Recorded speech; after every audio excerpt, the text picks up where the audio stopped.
Oh, yeah. Welcome out. This is the Remix Morning Show. Right here on Black Liberation Media. In case you didn't know, I go by the name of the Ear Doctor, coming to bring you that boom bap breakfast. Yes, us, not just me. Holding the D, and that means down. You know who he is when he comes around. He's schooling them all. You know his name. He goes by the name of Dr. Jared Ball. Yeah. What's up, man? What's up, world? What's up, Black Liberation Media? Hey. Welcome to the Remix Morning Show. I love the MOP on the intro. Hey, I know you ain't had a good intro like that in a minute, man. It's been a minute. It's been a minute. Welcome back to the dream. I don't know the rest, but you know. I should know it. I used to love that show. I used to watch it. Oh man, religiously. Word. But yeah, it's cold as ice out here. Salute to everybody in the country and around the world supporting the protests. Yes, yeah. And something we could talk about later is that now that they've not only no disrespect to the woman they killed, but to some of the protesters in a clip I definitely want to pull up later. Now that they got the Karens of the world going after them, ICE might be in trouble for real. Because, you know, they didn't say much when the other brother in December got shot right here. Now though. But not only are they, now that they're killing white women, they have the Karens are rallying around and saying, nah. And when you get, you know, and everybody knows nobody does upset like white women. So listen, they coming outside. Mob deep right now, so we're gonna see how. We are definitely live, everybody. So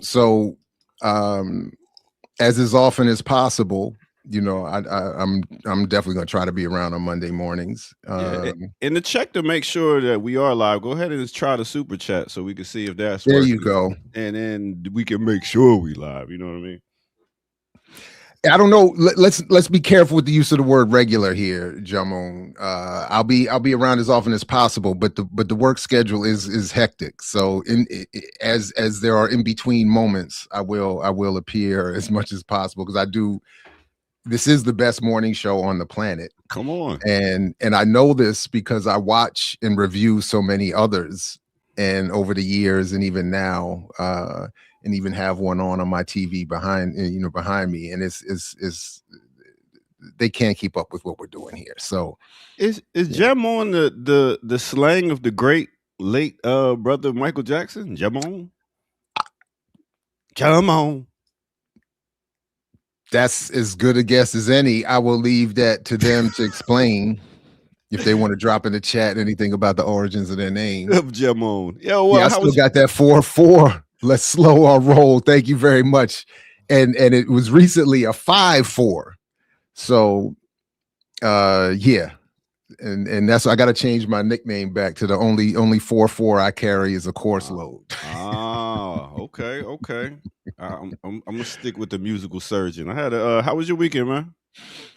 It was as good as could be expected. We had a great Saturdays with Renee that was pre-recorded because she was out of town, and I thought I was going to be out of town. I wanted to go up to the Bronx to Andre Easton's launch party, which looked very dope.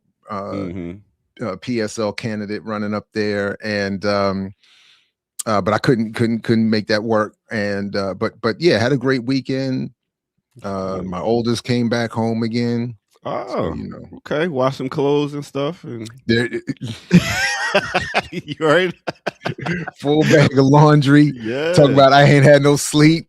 I'm exhausted. Went straight to your kitchen. Was like, rah, rah, rah, rah. For the kitchen. No, she went straight to the bed, then the kitchen. Oh, word. Okay.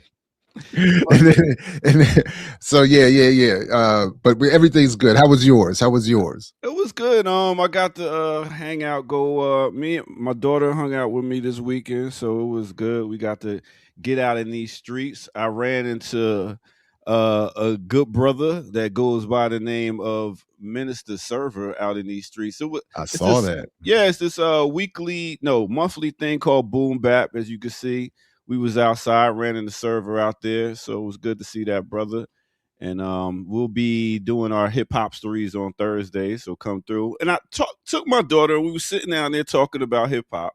You know what I'm saying? And I was like, when I DJ y'all events, y'all high school homecomings and stuff, and now they had the phone, and she was like, look at some of these people dancing. I was like, we ain't have phones to look at and stuff. We had to actually be involved, engaged, dancing and stuff like that, or just staring or something like that. And I was like, we was dancing. I was like, I look at y'all now, y'all either holding y'all phones or y'all just reciting the words and not really dancing. But when we was at the boom bap joint, that's what all the whole heads was doing. They was just reciting the words, standing in place, doing like this. I was like, okay, I guess we did the same thing. So I was like, all right. Well, look, I've been doing the same two-step for 30 years, so there's been no change in mine. But I noticed that too when we were hosted, when my daughter started having parties over here, and that when the hot song came on, they would all just rush to the middle of the floor, holding up and just kind of stand. Just like that's it. And as soon as that one verse in the chorus is over, they start going back to looking at their phone again. I'm like, what the? It's so hard as a DJ now. I mean, it's like you just play the first verse in the chorus and go to the next song because they start getting bored that quick. Damn. Yeah.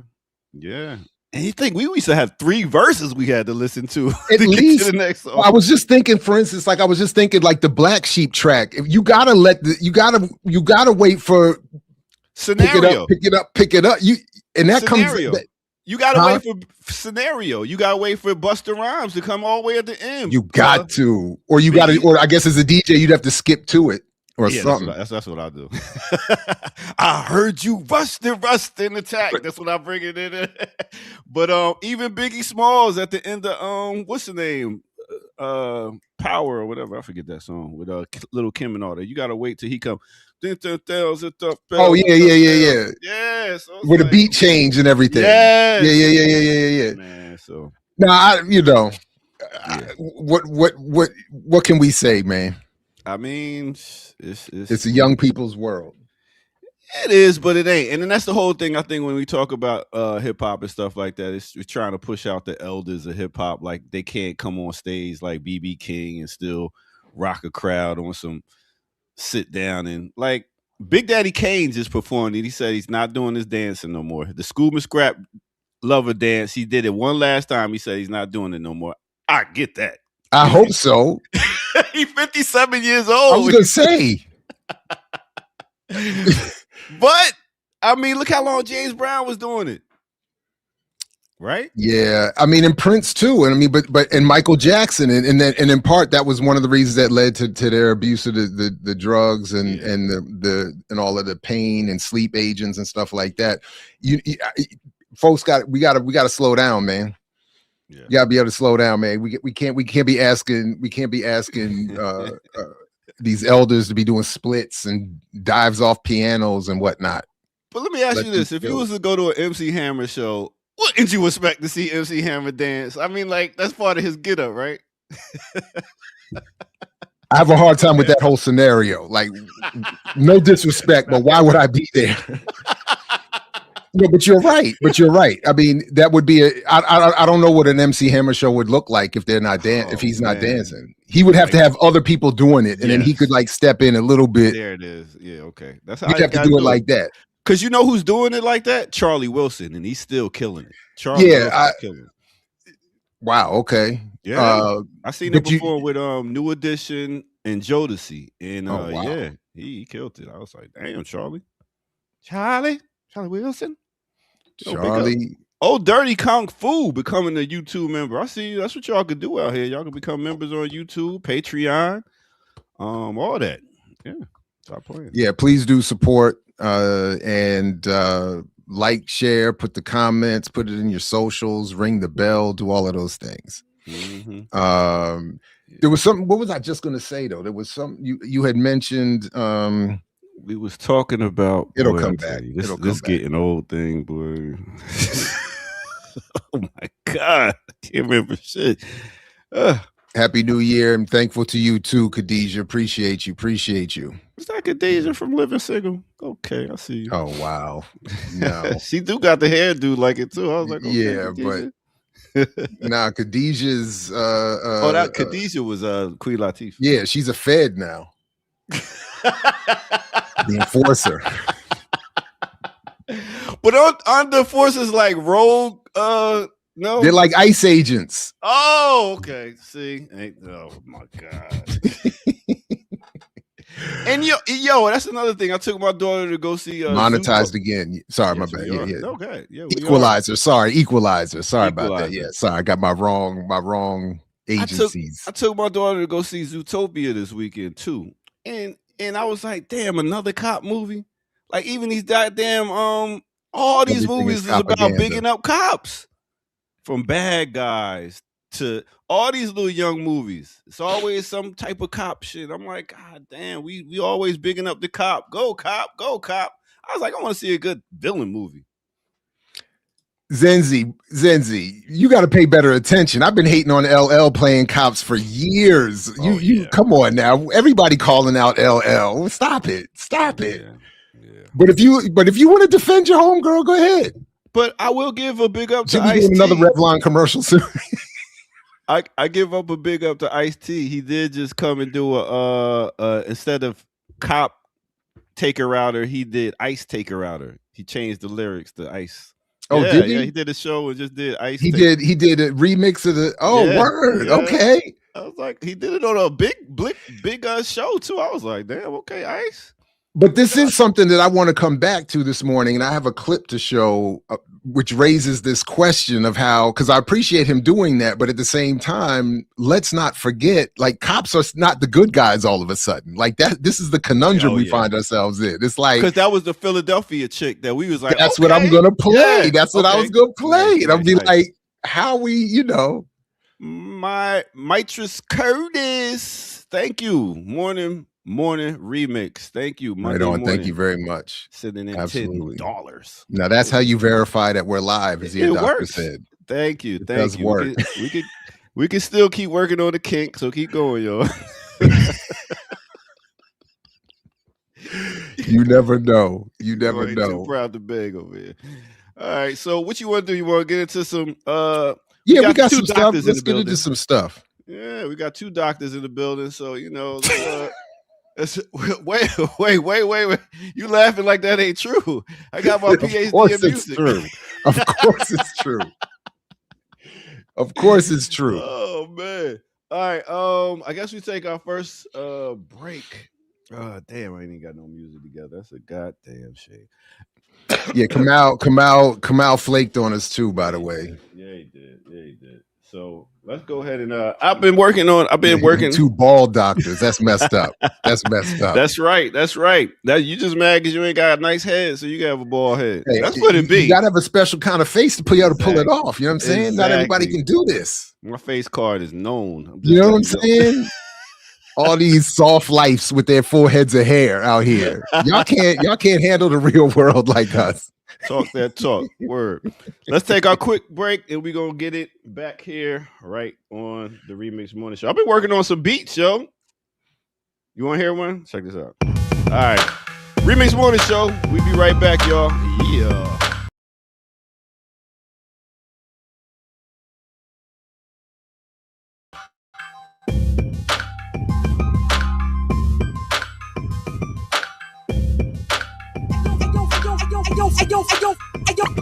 Yo, funky, wake up! Turn your radio up! It's us! Yeah, listen to the cut! It's our style! Your style! Hey, yo, nigga, wake up! Let me show you something! Listen to the way they shift the metaphors and phrases! Listen, it's driving me crazy! Cause every time I do a style, it's something kinda simple. From a say that's fact, and do it on the demo. From a demo to a pro, now a hit on the radio. Next thing you know, they'll be doing our video. Same one? Concepts whole lot. and crazy similarities through the whole rhyme. All right. Welcome to the Remix Morning Show. You just heard a little bit of the crew that they call Lords of the Underground. Coming straight out of Newark, New Jersey. They dropped in 1993 under DJ Marley Marl with the production. Came out and dropped like 4 albums. As you see, Do It All. You had the Funky Man and DJ Lord. Do It All right now. Ran for congressman up in New York. Or councilman, my bad. And is now rocking with the 5th Ward. So out here in the politics, in the hip hop, doing it. Big up to them. Now let's get back to us right here on the Remix Morning Show. Let's go.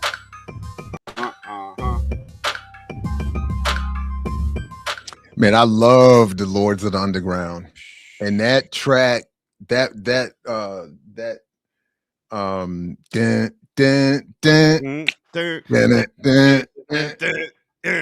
Oh man, that bass line, when that bass line hits, oh yeah, my god, yes, and that salute. What's the other song? My joint right there. That was that Chief Rocker.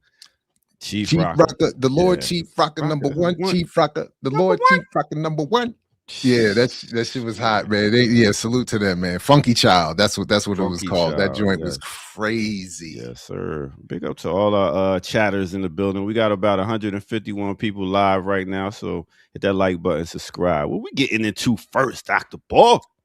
So I figured we could start with, first of all, salute on the production, man. Oh, thank you. Let me find out what it sounds like. RZA beat that everyone laughs at. That's best up. That's best up. Hey, it was one of my first beats, y'all. That's crazy. I disagree. I wouldn't have pulled. I thought I didn't read I should have read it more carefully. I wouldn't have pulled that up. I don't agree. I thought that joint was kind of hot. It was one of my first, my first beats. I did a house beat too, so you'll hear that soon too. Also, yeah. Don't let them steal. Oh, come on, man. You think? I know you do. Yeah. If anything, it's just going to inspire you to do more. Exactly. That's all y'all do. I keep coming harder and harder. Pause. Go ahead.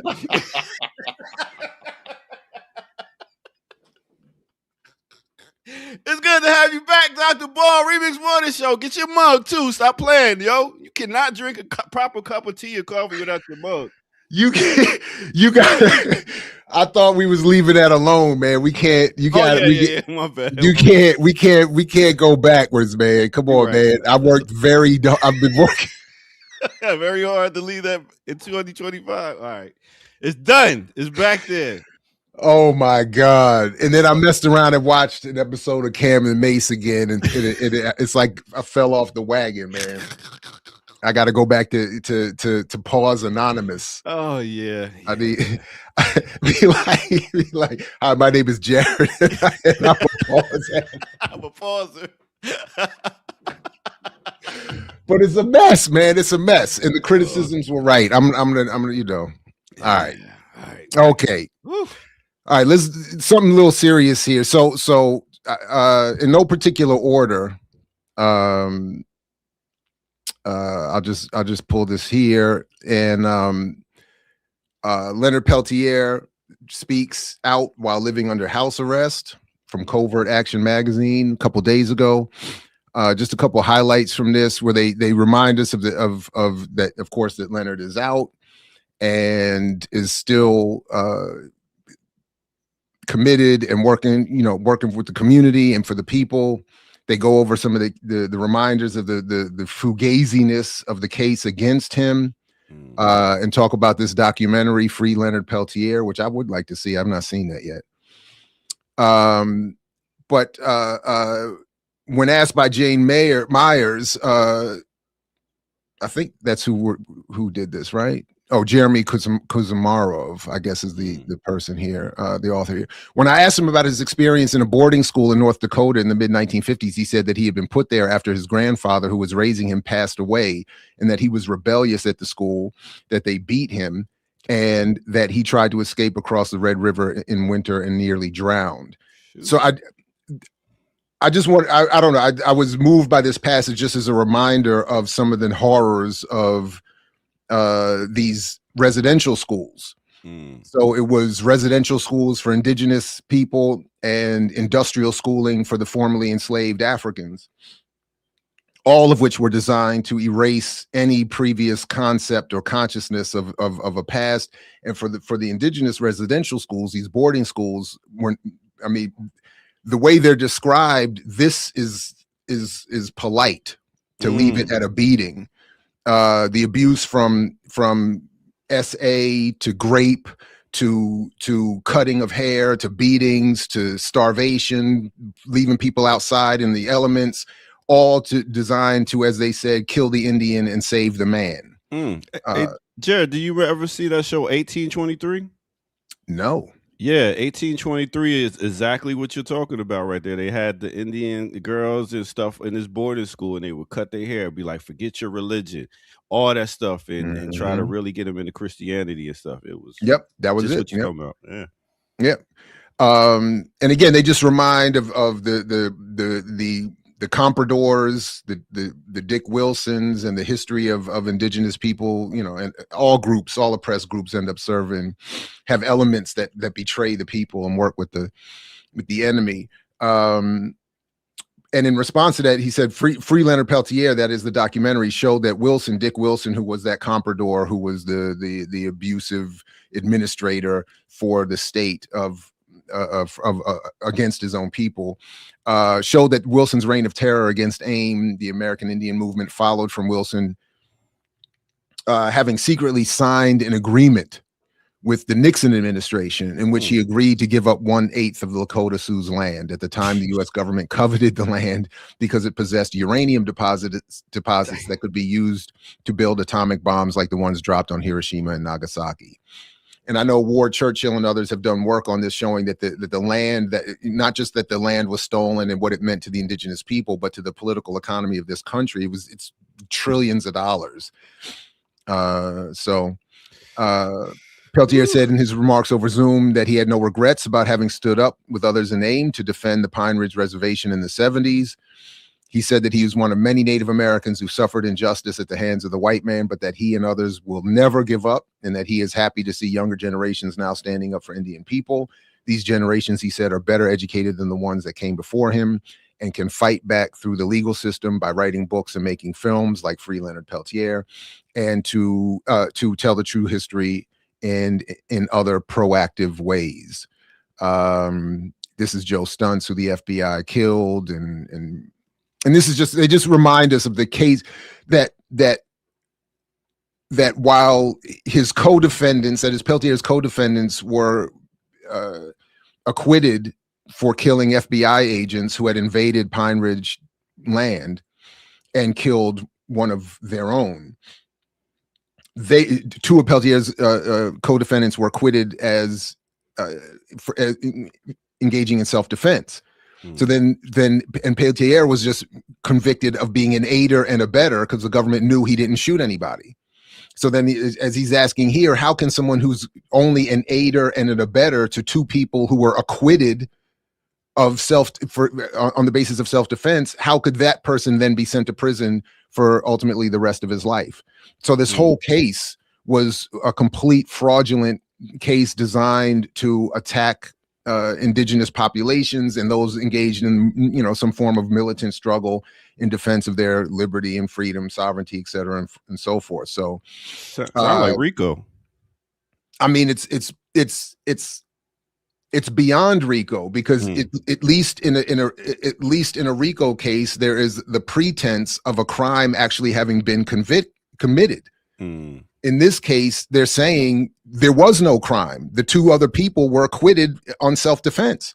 So how can Peltier get a life sentence for then being only convicted of aiding and abetting two people who were acquitted for self-defense? Then his actions should have also been seen as legal, as part of an effort of self-defense. And he, in fact, had not killed anyone. So the two people who were accused of killing the officers, were acquitted on self-defense basis. And the one person they know did not shoot anybody. Wow. Goes to prison attempting for the rest of his life. So anyway, it was just, you know, he reminds that he was a musician, he liked playing music, and that he's never going to give up. He related his struggle to that which is going on in Gaza, and encourages people to continue to struggle. He's happy to have been out, and he's looking forward to as he says here at the end, the bastards didn't kill me, and I'm still around to fight for my people and for a better world. So salute to Leonard and all political prisoners, and unfortunately those who are going to be made such in the future. This just remind me of that game Dig Dug back in the day. It's just like they constantly coming after land and just trying to just dig up and get your minerals, your resources. For years. That's all they do. And that's why, from here to Venezuela to God damn.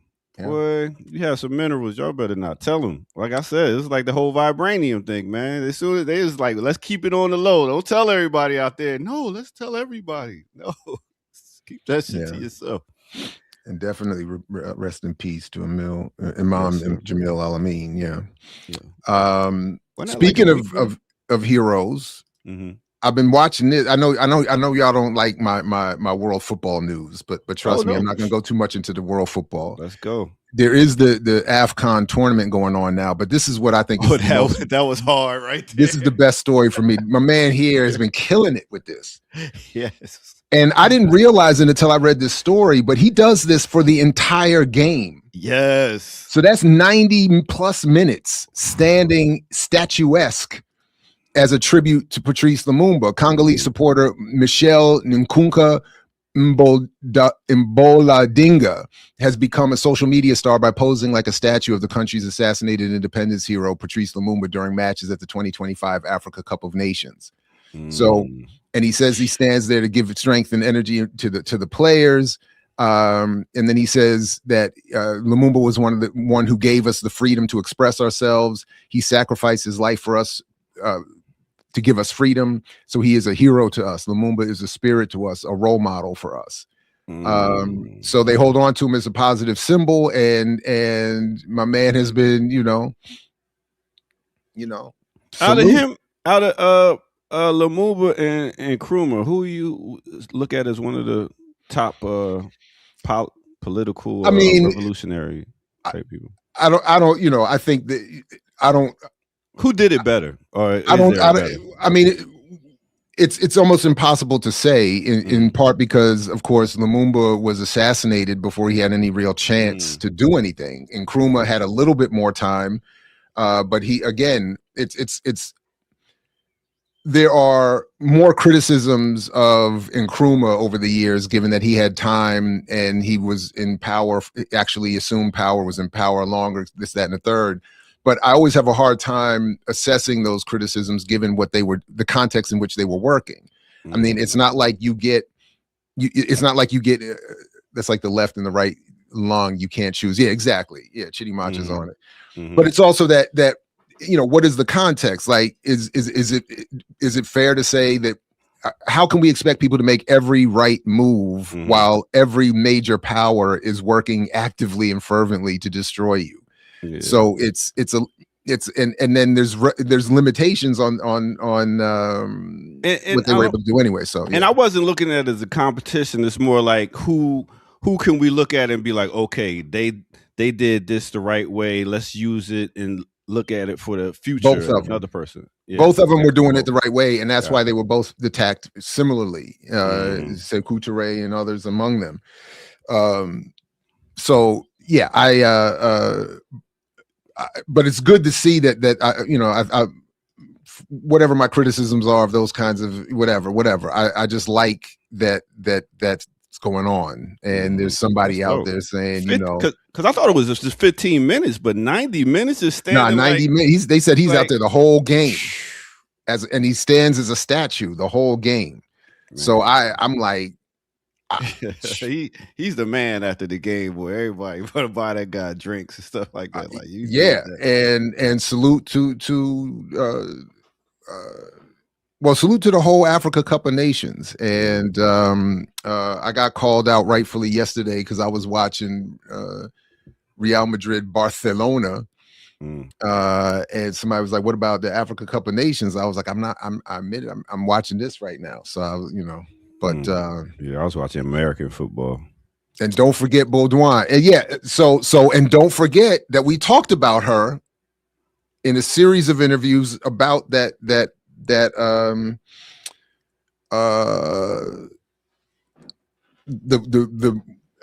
called her the woman behind the moon. What was the name of the soundtrack to a coup d'etat film? So definitely check those videos. Yeah. Mm-hmm. All right. So you were watching American football. Yeah. It's nothing big. It was some good games. I ain't gonna hold you. It was some good games. I don't know who's gonna win. I really don't care. I just like a good game. You know, I don't support a team. I just support a good game. If it's a close game, I like it. If it's a blowout, I don't even want to watch it. I don't care. Yeah, I was watching El Clasico, and it was a great game. It was 3-2, 5 goals. Everybody, you know, Barca did look good. Mbappe came on at the end a little bit got an injury he's working through, but you know, anyway, yeah. But I'm like you. I'm no longer an actual fan of anything anymore. So I just want to see something good. I like to see it messes with your emotions because you could walk away from a game and be happy. Oh yeah, I don't have the I used to be a mess. Like it would really mess with me, and I was bad with it. Like it was ridiculous. The more I look back on it, it was really ridiculous. It is. I feel like highly manipulated. And that's another topic I was thinking about too. As we get into the week, we got a bunch of dope shows. Like today, we got the Cold as Ice. Tomorrow, we're talking about how they're doing in Venezuela. The protesters that's out here doing it for the ICE. We had just had this brother TK Carter who just made his transition. Give him a little props. And then the last but not least, on Friday, we're talking about the gambler. And when we talk about sports now, I mean, that's going to be a lot of people unaliving themselves when it comes to these football games because gambling is crazy. I mean, it's so every commercial is about some type of gambling app on your phone. Every commercial. And I think it's already surpassed. Like most the numbers of viewers in the world are more watching for the gambling than they are the sports at this point. And it's going to get worse. There's going to be more scandals. We saw the scandal at the UFC. We've seen some in the NBA. There's some funky they caught that pitcher in Major League Baseball when he would throw the pitch into the dirt, the first pitch into the dirt to let the bettors know it was on. It's just going to there's too much money. And then when people were saying, well, what about the fact that some of these professional athletes make all this money? Wouldn't that mitigate any interest in them gambling? And I don't think so. First of all, the gambling industry has so much money, and these professional athletes, their careers for most who are not the superstars, they're only in there for a couple of years. They're only making these checks for a couple of years, 2-3 years. And their families don't make that kind of money. So a lot of these folks are betting and setting up situational prop bets for their families and friends to get in on, so everybody can. It's just, and the money is being thrown. They were like, I think one of these FanDuel or one of them was like, here's $100,000 to one celebrity to get them to promote the thing. It's huge amounts of money. I think they gave Drake millions. All these podcasters, they're giving them all this money. Like, yo, promote. Gambling. So yeah. And then ESPN, people were making fun of them because ESPN was trying to cover critically the gambling in sports while their scroll at the bottom of their screen was promoting their own gambling platform. So it's like, you ain't got to get a job nowadays. It seems like y'all can actually just be gamblers for the rest of your life. And no, I think you should get a job because really. Because one of my students this semester, we were talking about this in class, and one of my students, he couldn't help himself. He was effusive in acknowledging he gambles. So I said, my man, so what's the number one rule in gambling? And after like 10 guesses, I was like, oh man, I said, you really got to be careful. I was like, he didn't know. I said, the number one rule in gambling is the house always wins. Always wins. Whoever got the most money gonna win. But the whole thing is rigged. The idea you're going to come in here and work these prop bets and walk away with millions and retire or whatever is crazy. Yeah. So But now they got it so you can literally bet on every pitch, every play, everything up and down the court. It's who's going to win the tip off, who's going to score the first bucket. You can bet all, so you could just be sitting there, blood pressure boiling all day, like worrying if you winning or losing. It's crazy, and not having to wait because these bets are happening every second, every minute. So it's like, oh, I lost that one. Oh, but I won that one. Oh, I lost that one. Oh, I won that. And then at the end of the day, obviously the net is going to be you lose because look, I should go over 10 years ago. I think DraftKings, there was that, to me, what should have been a scandal, where it was revealed that employees at DraftKings were manipulating the algorithm so that they could win, so they could bet themselves. And once I saw that, because at the beginning I was like, let me check it out a little bit. Yeah. And I immediately deleted the app after that. I was like, oh no. If that's already happening, by the time this takes off and they legalize it everywhere and figure it all out, it's a wrap. Yeah. Look at this. This is what I'm saying. The parlays give you hope. They do. Oh my God.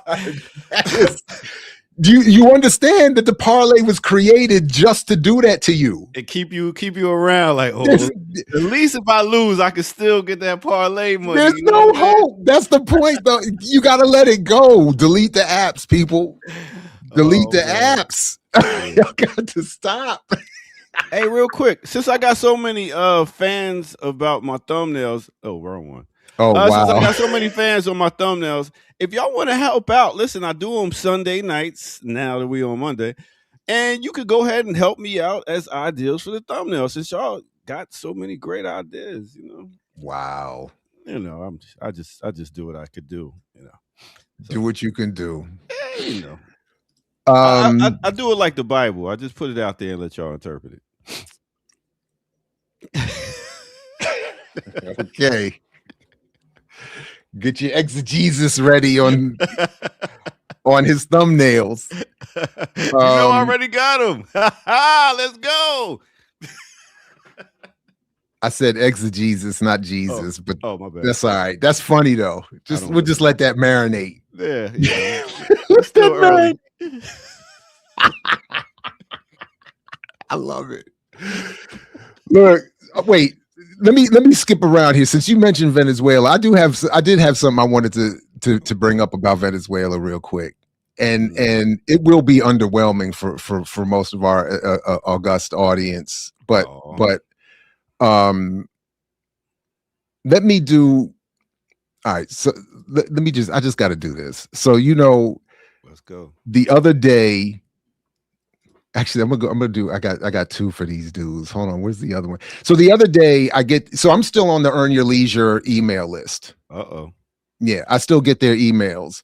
And the other day, I usually don't ask people to do this, but I don't have it in front of me, so I'm gonna have to ask you to take my word for it. But in general, I don't.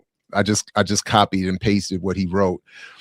But Ian Dunlap, who is one of the Earn Your Leisure co-hosts, sent out earlier this week a note to tune into one of their shows, and it says one of the tags that they're saying you can learn about when you tune in is Venezuela's aftermath and which stocks could benefit across energy infrastructure, refining, and defense. All right, so that was and then at the bottom, and this I will show at the bottom of that email is a promo for his Red Panda investment club group, right? And I just want to show you this Red Panda stock club that you can get instant access to for 3 years if you pay $10,000 and no refunds, homie, no refunds. All right. So I just and again, now that's where they make their money, right? They don't make their money off Wall Street. They haven't broken the code. They make their money selling you courses while telling you, oh, Venezuela's popping off. You should invest in refineries. And if you pay me $10,000, no refunds. I'll tell you the same thing. It is big pimping. It's absolutely big pimping. It is. It's like the show Fallout. I've been watching that. and it's all about how much money could be made off the end of the world, how much money could be made off tragedies, and oh well, now they've already. I forgot. Well, I think on Saturdays we talked about it once, where the prediction markets are saying to catch up to the stock market. So this whole, or at least that's what the prediction market people want to promote. And the idea and the point is, and as they said, they want to monetize every disagreement. So they want to create disagreement in the atmosphere, and create people to have backs and forths, and then you can bet on the prediction. You can bet on the exchanges. You can bet on predicting what's going to happen in the world. It's all types of stuff, and it's just another way of gambling, of course. And we also talked about there's a new way. Apparently, you can use your credit card debt. You can gamble with your credit card debt. You get rid of your credit card debt. Wow. But there was this. Where's the other one that I had for? Because here we go. Because so EYL. That's where I should have followed my notes. So I showed the AFRICOM, not AFRICOM. I keep doing that. The Africa Cup of Nations at AFCON, not AFRICOM. And we saw on the positive engagement where this brother is promoting Patrice Lumumba. He's using the stage of the world of the Africa Cup of Nations to promote Lumumba. But Earn Your Leisure said, "Nah, bro." They said, "Hold my beer." We going to the Africa Cup of Nations where we could scope out investment opportunities and connect with entrepreneurs. The only way to start the new year, Africa, we're back. It got me thinking, like, really, like, wow. It got me thinking, like, I have a good friend from Suriname, and I'm thinking about Guyana, and I'm thinking about how many people are going to try to start colonizing and moving down there to get a part of. So it's the bad, it's the horrible, it's the retrograde reactionary Pan-Africanism. It's the other kind of Pan-Africanism, not the soda that we need. But yeah, it's this idea that this is the solidarity we need. Investment opportunities. We're going to the Africa Cup of Nations Oh, y'all losing your land? Come on, y'all. Let's go get. Let's. I got Dig you. Dug. Dig Dug. Oh my God. All right. So back to a couple things from this issue of Venezuela that I wanted to share this morning. One, this from this recent discussion on Mondaweiss about the Donroe Doctrine and what is being done to promote a sort of false consciousness about what's happening down there. El dictador cayó. Finalmente. Estamos libres. And these are videos that are being distributed where they're claiming that Venezuelans are promoting the invasion and the removal of Maduro. But as they talk about here, these are all AI. These are all fake. Oh, wow. So yeah, like this stuff here, this old woman crying and stuff like these are all fake videos being distributed to promote again a false consciousness about what's actually happening down there.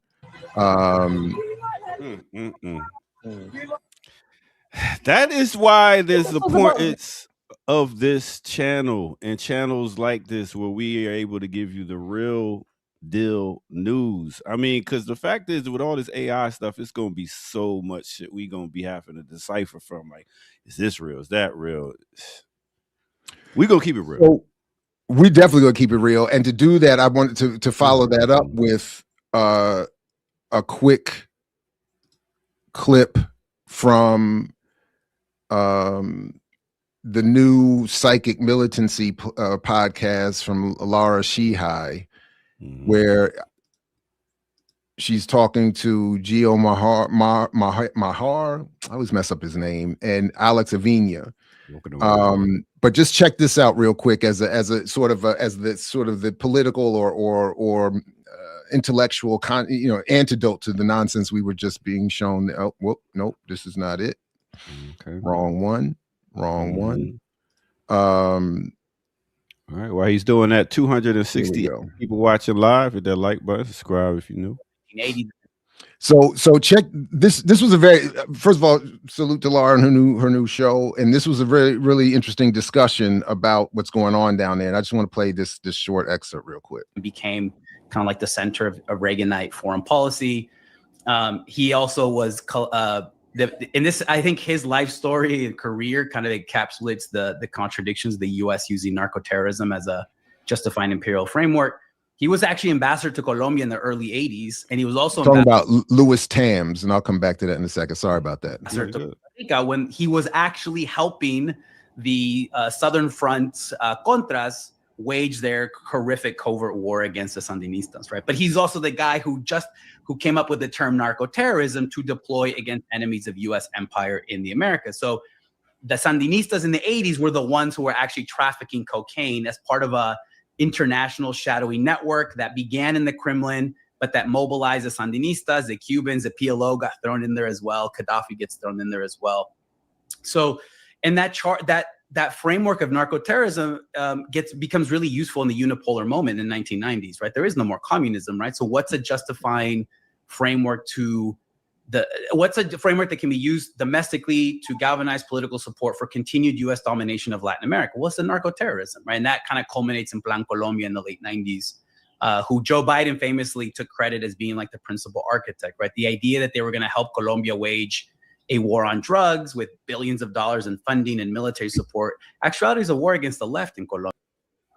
So I encourage people to check out that whole discussion, but I just wanted to play that one part because I think it's fascinating as a helpful reminder in how we understand what's happening right now with the claims against Maduro being, at least officially, that he's a narco trafficker. This was a construct created by Louis Trms, who I'll show you this here, was a Reaganite era. That's funny because I was just like, how long they been using this war on drugs? Exactly. So again, I mentioned Reagan. He died during my wedding. So yeah. Salute. But the short of it is this guy Louis Trms comes up with this narco-terrorism, as it says here in the story in Common Dreams, has its origins in the 1980s when U.S. Ambassador to Colombia Louis Trms began referring to leftist rebel groups like FARC and ELN as narco-guerrillas. So then the point was we can't use communism anymore as an excuse for stealing their land, to your point here, Doctor, and stealing their resources. We got to come up with another label for it. So we'll call it narco-terrorism. And then they turn around and say Maduro's pumping all the drugs into the United States and giving them legal justification for going down there.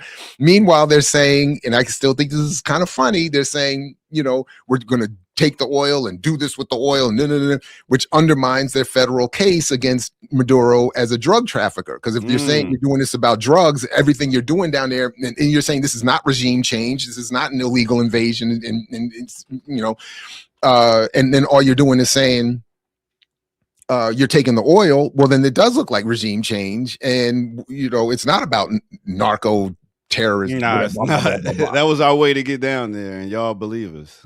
Yeah. So and then I do like that Alex mentions that Obama did the same thing. Like this is not just in fact, as they point out, what Trump is doing now, he's doing because the Democrats had basically paved the runway for him. With their policies in Latin America and their framing of all that's going on down there. So this is not just a right-wing thing, so-called, with the liberal difference in the United States. This is a uniformed approach from both parties for the most part. So now they're blowing up boats, saying it's drugs. And and it's Anyway, I just thought that was fascinating. I thought that was, Wow. and the whole discussion is really and that was really good. So, yeah, salute to psychic militancy. All right. All right, let's keep going. I got more. Welcome So out to the Remix Morning Show, yo. Welcome to the Remix Morning Show On a Monday. On a Monday. It's going up. On a Monday. And by the way, we'll be back next Monday as well for Dr. King's holiday. I know his birthday is on the 15th, but the holiday is on the 19th. Celebrate, sing, celebrate. And Lorik is going to join me for a return to I think we're doing the next edition of the dialectical atheism piece. Yeah, everybody was bigging you up for I think the last show about the Malcolm X you did last year when you did the ongoing series on Malcolm X. Are you looking at doing another series like that on Malcolm or somebody else? I don't know. Actually, it wouldn't be until it would have to wait until the summer. Okay. You got another book or something you working on? No, I'm working on. Well, there is a book. I'm only hesitating. It's leaking. It's leaking.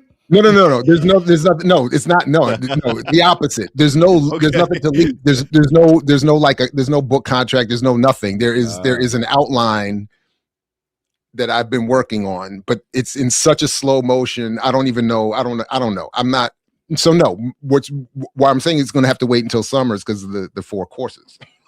Yeah, exactly. Chinimacha got it. I'm working on that 4-4. All right.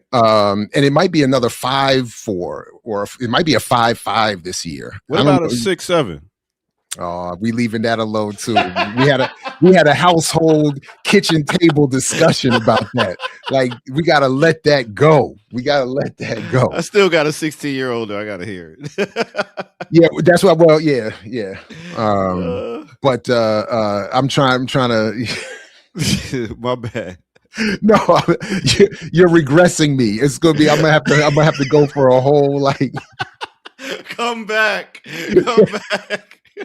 I was doing so well, and then here Doctor threw me off the wagon. I know. I'm terrible. I'm working. I know. We gonna get there. We're gonna get there. I have hope. I just stopped with the blunts. Give me grace. Oh man, congratulations on that, man. Thank you. Please don't do the blunts, man. You need that. I need my what are the lungs. rules about? Anyway, you need that. Anyway, you need other methods. Yeah.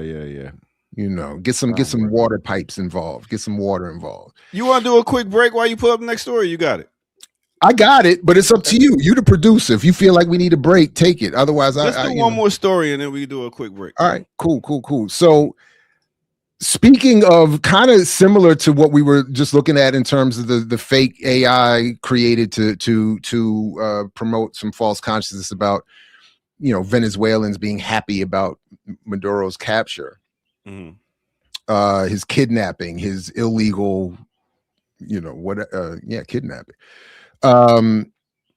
Iran protests from Al Jazeera, unrest stoked and fueled by foreign elements, according to Tehran. So, long story short, the Iranians are saying that the unrest in their country is a Mossad operation. Oh man, are my notes really not populating on this page? I hate when that happens. But the government has said, get our people out there, and tens of thousands of pro-government demonstrators have taken to the streets after calls by their officials to show support. So anyway, that was really the point, though, that Iran is saying Mossad is, where am I? Here we go. There we go. The Iranian government's position that Mossad agents are behind the protests further complicates the situation, including for the demonstrators on the streets protesting economic woes, he added. That's what makes it difficult for protesters to be heard. It also creates chaos and uncertainty in the country. So, yeah. Okay. I just thought that was I just thought that was interesting. And I don't and I so while I don't pretend to know in great detail the inner workings of Iranian politics, I do start with the default position that when the US and the West are promoting these demonstrations as a good thing, I become suspicious. And we do know that there's been a long form project, including the bombing last summer, to undermine Iran, the previous assassination of Soleimani, and then the previous assassinations of their nuclear engineers or scientists or whatever. Like Iran is certainly a target for being messed with by the U.S.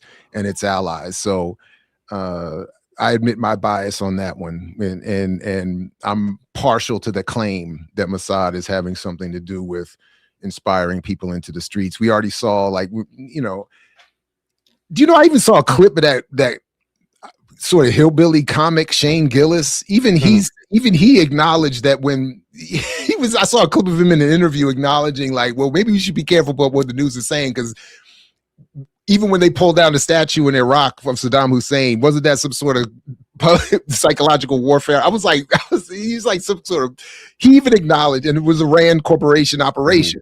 So I mean, they controlling the narrative. They show you what they want to show you and put some words behind it, and you believe. So you know, in the same way that I've come to learn that we train our intuition, I think we train our biases as well. So while I'm admitting a bias, I do think it's born out of some historical and sound reasoning. But anyway, so yeah, you know, let's keep our eyes open and head on a swivel, and our attention to the right. Oh, look, Paul says Shane is actually not a dumb guy.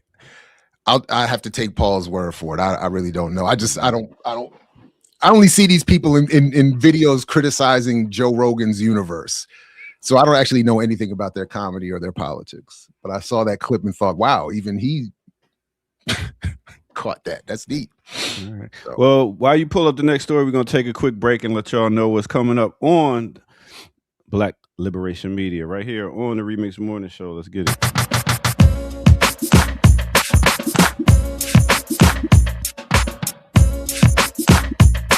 What's good, everybody? Welcome out to the Remix Morning Show. I go by the name of the Ear Doctor. Thank y'all for tuning in. Hit that like, subscribe button if you're new to the channel. Go to patreon.com. Become a member over there. Get footage that's rare. And donate where? At blkliberationmedia.org. Go over there and get you some swag.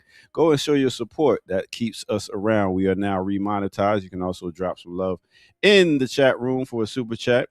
And what we have is a bunch of shows that you need to check out. We're actually getting back to a show that was out last year. It was like, where has it been? Yes, we are back with a new season of Real Talk. So Dr. Sudiata had a guest on. Let's see what this guest was talking about when it comes to how they came up and what they seen in the world to get them to where they're at. What are the distinguishing experiences that you interpreted later that led you toward a radical path when there's a broad liberal, neoliberal highway out there that most of your generation has sped down? Yeah. And so, you know, here's the thing. Although my parents would never use these words, right? I grew up in a house that had a class consciousness, that had a social justice orientation. Again, my folks this day would not use those words, but it is how they treated people. It is how they saw struggle. I was grocery shopping with my mom once when I was a little girl, and we saw someone steal a loaf of bread. And I was like, Mom, we should tell somebody, right? Like, stealing's wrong. And she's like, if you have to steal bread, like that, the crime is not stealing bread. The crime is that you have to steal bread. Yes. I ain't lying, boy. I remember back in college when I ain't had no money, I was up there stealing me some veggie burgers out of Kroger. Big up Kroger.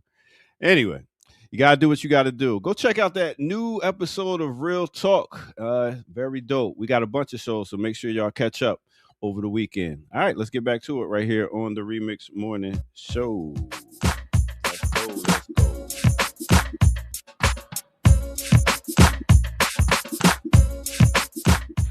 Yeah, no doubt. No doubt. Man, Don't that, like I can said. you count how many times you stole some food out the store? Oh God. I'd sometimes still grab a little snack just to see if I still got it. But No comment. but again, I will say, I mean, I'm proud of it actually. Yeah. The moment immediately when thrown out of the house and forced to confront this world on my own, crime. Immediately, crime. First place, go to the store, steal whatever, call up did I know somebody that worked at a restaurant? Open that back door, homie. Let's like I'm gonna eat. So and no qualms about it. So if you got a big house or a big grocery store, yeah, son, immediately. So I remember my homeboy stole a frozen turkey. I was like, "You gangster, my G." I mean, that's impressive. I mean, he had his girl. They had a baby cart and choop choop. Yeah. Being bad at crime, I also got caught at it too. So I gotta, I got caught once too. Yeah. So I tried to steal a Slurpee from 7-Eleven. Why the fuck was I trying? A Slurpee, bro? I was like 12 years old. Oh, I started early. You started early, yeah. Okay, I did. So I messed up. There was one thing I meant to show in concert with what we were looking at a minute ago with the EYL stuff. Let me wait a minute. What was that? Let me. Okay, maybe I'm not going to be able to do that. Why is that? Yeah, okay, never mind. Don't do no crimes with the ear doctor case. No. I'm retired. I'm retired. Yeah, no, I don't know why. Okay, so I must have mislinked something. I was gonna play. Anyway, it was supposed to have been a clip from. Oh, I know where it was because they were doing it. Yeah, I had it right. I had the right clip because I was gonna replay what they played Friday. Because the oh man, my bad. It's all good. While you getting that together, Dre without says that's why Syria is currently fighting the Kurds. We know they fight because Turkey and the U.S. and Israel like that. Israel effing up. That's a big word. Bedouin land while calling claim to be protecting them. What's that? Bedouin land. Yeah. There you go. Syllables. Yeah, that's messed up. Oh yeah, okay, yeah. So I wanted so I told either Lorik or somebody. I had a whole bunch of FOMO for Friday because of these clips. So I wanted to just get in a little bit on the fun. So forgive me if this is if what I know is a repeat for most people who were watching Friday, but the Wall Street Trappers' thoughts on Venezuela were very much along the lines of the EYL stuff, and they're all on the same team. So I just thought to invest in. I just couldn't. He said the same thing though. Of the wife, but there's didn't they? Nike stuff. They don't play it anyway. The point was that he was saying the same thing, walking around in his hoodie, giving financial advice, telling people to, and then they had the Vic Mensa one, which this was really funny too. Okay, so Vince does these kind of it says that they complicate. But I thought I had. Oh, my bad. They play the videos, man. It's pretty. Vic Mensa's ain't that bad though. Okay, this is. Maybe that's just me. It's not given right of the West to own the world, Chico, and everything in it. There are.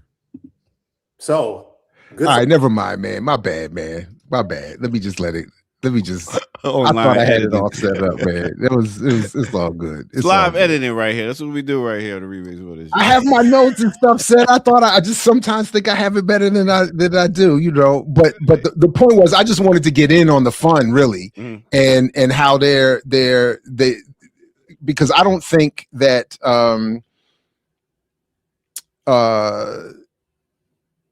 I just think the approaches are funny. The whole peeling an orange while making this sort of commentary that was also off on a number of different things was wild. And the Wall Street Trapper was just doing the same thing. Let me just, you take advantage of this invasion of Venezuela and invest in something that's gonna allow you to profit from it. So, but anyway, yeah, go ahead. Big dumb animal 55. Thank you for the love. Sending in $5 minus the penny. Thank you. All right. So right now, all right. So, I mean, that's like they brand though, right? You gotta come out. Oh, he's pulling the orange off the tree. Wonder what he's gonna talk about today. That's like, the brand, I guess. I need Jab's take on that Billy Woods joint. We talking about Fanon and the amputated limb thing. Well, I don't know about that one. That's interesting. All right. So this is we're about to do a little bit of silly here, but I do think it actually relates to this crisis of methodology issue that I have with the world. Like, how do we end up knowing? How do we know what we know? Why do we like what we like? And this, whether it's AI telling us that Venezuela's invasion is a good thing, whether it's people promoting fake videos of AI, or promoting stocks to go along with invasions, creating these false consciousnesses.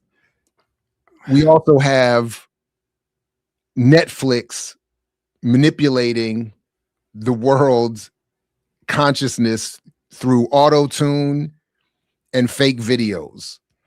Here we go. Vocal has come in, and so this guy, I do watch this guy's channel, and what this guy does, he goes through and pulls out, he takes videos online, and he's a musician, and he shows where the videos have been auto-tuned and where people are faking their singing and their performances.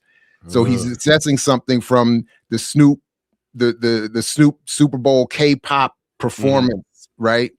And just a little clip from this. She's got her mouth closed. So here.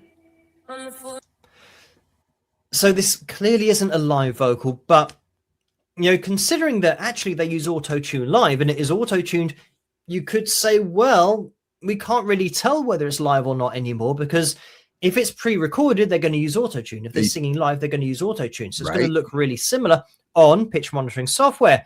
The only giveaway is, and calibrated that you see, of course, on the pitch monitoring software, the only giveaway is when the person isn't singing and the vocal comes out.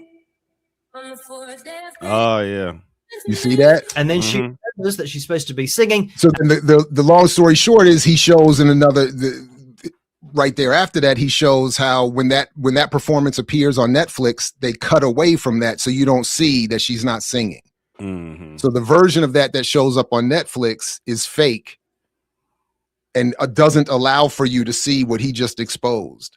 And I'm just saying that really what I was thinking of when I saw that was, well, if they would do all of that just for that, then what would they do for all of the grand narratives for the big yeah. So and I don't mean just in terms of faking videos, but I mean in terms of creating and promoting and supporting content that fakes history or fakes or creates a false interpretation or frame for the world today. And then the first thing I thought of was that deal that the Obamas had done to make movies for Netflix, to tell Black history stories for Netflix. And that's the kind of thing I'm talking about, that they would have fake performances, fake singing, auto-tuned live, and they've even apparently now auto-tune allows you to create auto-tune versions that are meant to sound like they're live. So they create that ambient, that backward, that the ambiance in the background, so that the auto tune, so everything is the live performance, the recorded version that goes out on stream or wherever is all concocted and fake, and then Netflix comes in behind it to say, no, we're going to take away that cutout, so you can't see that her mouth is not moving while the vocal is coming out. And by the way, we're going to be increasingly involved now that they're buying up Warner and all this other kind of stuff, increasingly involved in telling you about the world that you live in and the history of the world you live in. And I'm like, this is, bruh. I mean, it would make sense if I was trying to colonize in so many different ways. I would hire a Steven Spielberg. I would take some of that Pentagon budget money, and I would be creating all types of stuff to put out to make you believe this, to make you believe that. I mean, you still wondering if they landed on the moon for real. Like, it's so many ways you can have a narrative made by these great producers and directors and stuff like that. Why wouldn't you? You know what I mean? And then cut off all the social media, all the YouTube, all the different things, and have one source where you can get your information from. That's what I would do. Oh no, that part I don't agree with. The last part. What I would do is what's being done now, where you do allow for the illusion that everyone can participate and produce content and comment, and then you manipulate through algorithms and advertising and promotion what forms become popular, because you want. I think ultimately this more sophisticated version of propaganda that this country has evolved is better, because it gives the illusion of freedom of participation, and it gives you the sense that you can, as we were often told, level the playing field with your podcast, and then you just let everybody do it. And then miraculously, although I know it's changed more recently, miraculously, though you have tens of thousands of podcasts and blogs and Substacks and Mediums and all this other stuff, you still end up with a situation where Barry Weiss is in charge of CBS, Joe Rogan's at the top of podcasting, EYL is dominating Black economic spaces. You still end up, the nonsense still rises to the top because the model of advertising and algorithm is still in control. So I would have it like this, where then people like me and you can pop up and be dismissed as fake news or conspiracy theorists or the radical lunatic left, or so you still can divide the people in a way. I mean, more so.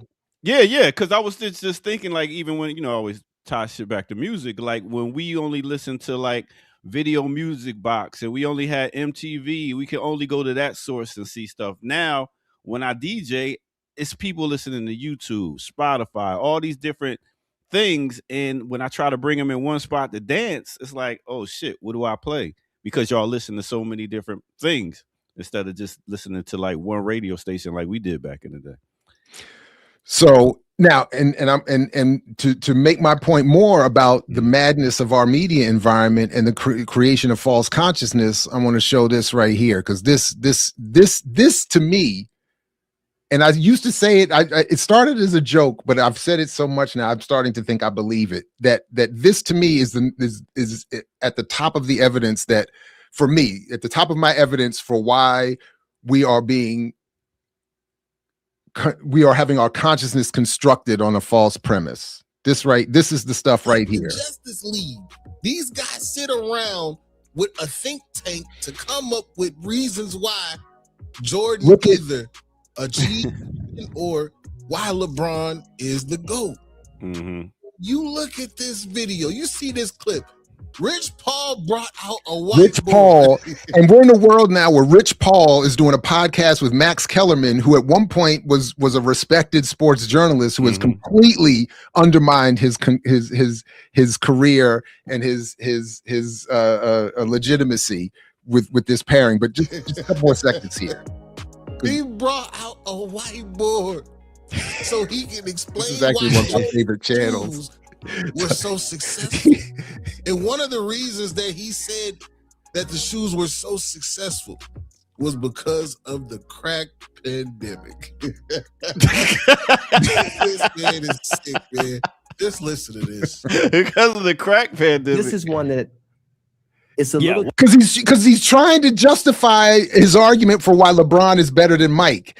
So they can't do it anymore on stats and rings. So now they're moving into why Jordan's that his whole argument is that Jordan was a construct of Gatorade, Nike, and the crack era.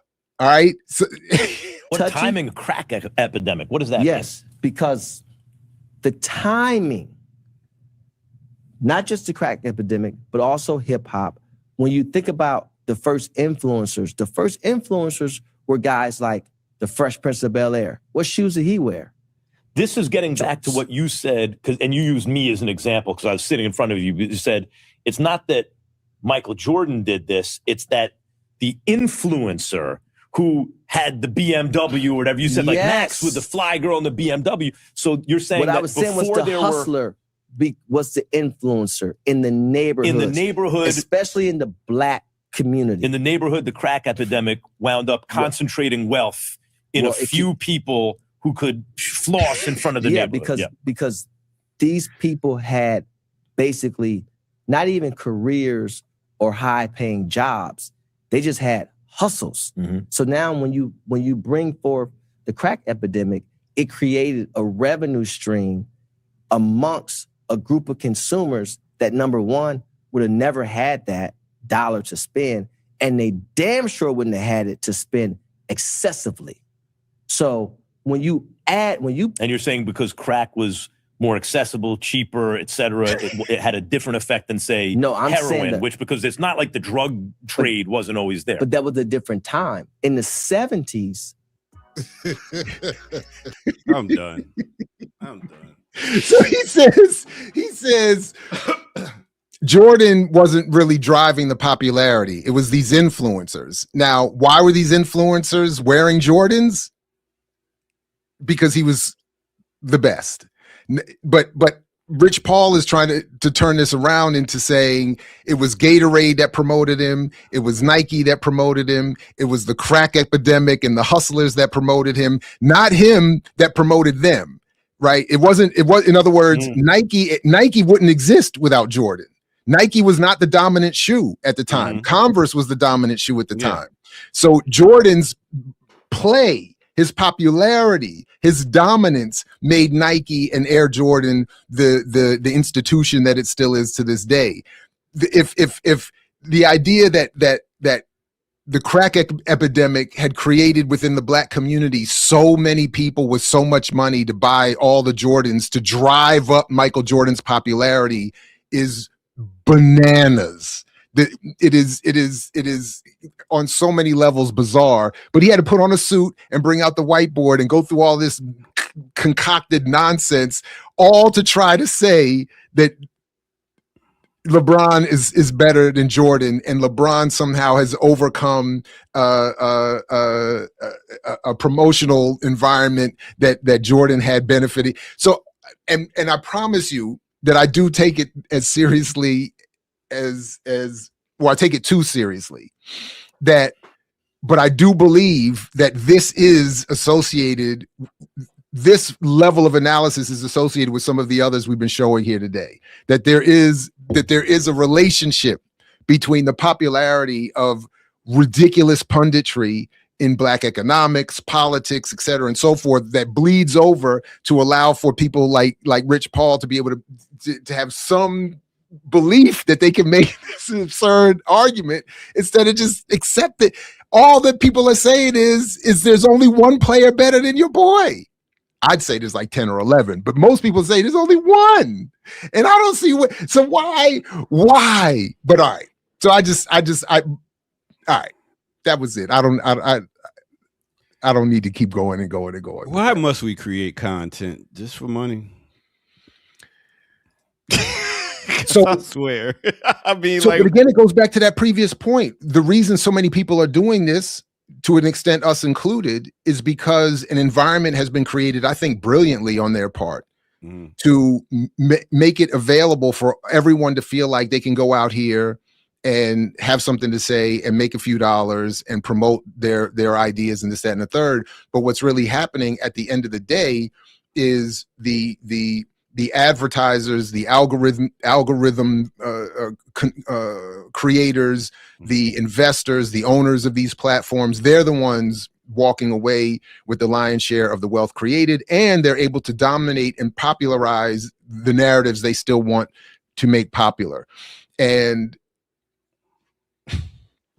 so it works perfectly. Let Kyrie have Kyrie has a podcast, Rich Paul has a podcast, Draymond Green has a podcast, everybody has a podcast, all the smoke, everybody's out here saying everything and creating the disagreements that predictive market wants to monetize and make money off of. The algorithms, the ad revenue, all goes up and up and up. And allows for the owners of, again, the platforms and those who have all that ad revenue to spend to float their ideas and their versions of the world to the top, despite the fact that all of us are involved in participating in some way, creating the foundation ultimately that they stand on. So it's talk about this and that instead of what really matters. How about that? That's what they're saying.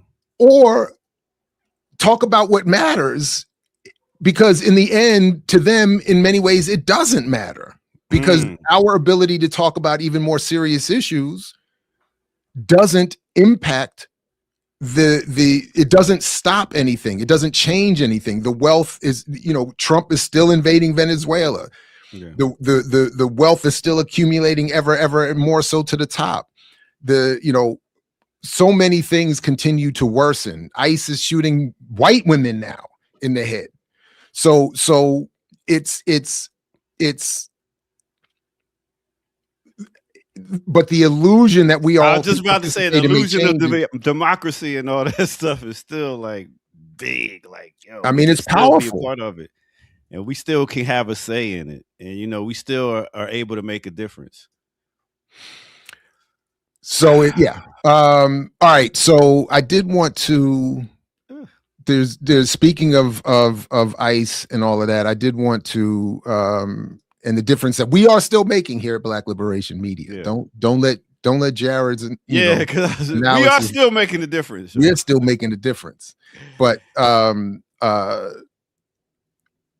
this story from 404, inside ICE's tool to monitor phones in entire neighborhoods. I thought was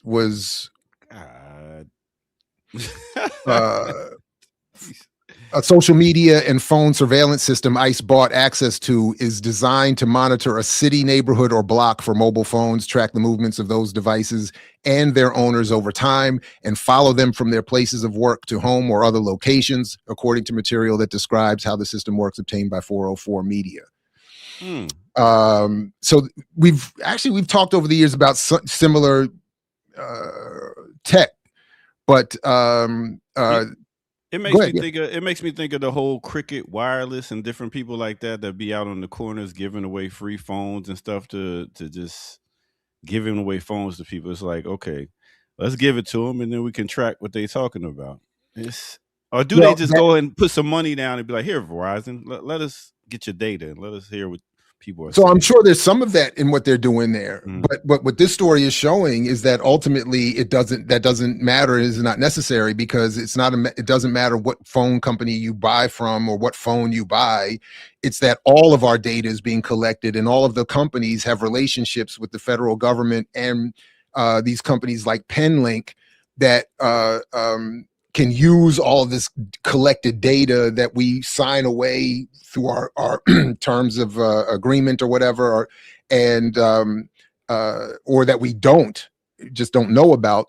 But when they sell our data, like in the fine print of the contracts we agree to, it says that it often says something to the effect that we are going to sell your data to companies who will use that data for purposes we don't know anything about. Mm-hmm. So Penlink and these other companies can get that data and then themselves be purchased and used by outfits like ICE to further surveil people. Now,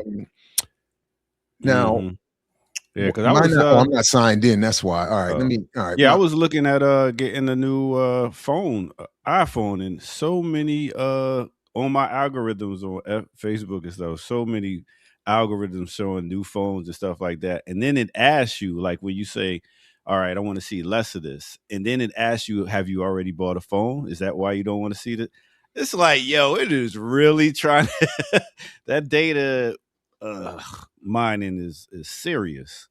Like really, that's what a friend of mine was saying. They was working with the Koch brothers, and it was just like it's all about the data mining. It's all about how could we make sure that we can make sure you're paying money and spending money. So I can't. So I guess my subscription ran out before. I don't know. I don't know what's going on. So, but anyway, that was.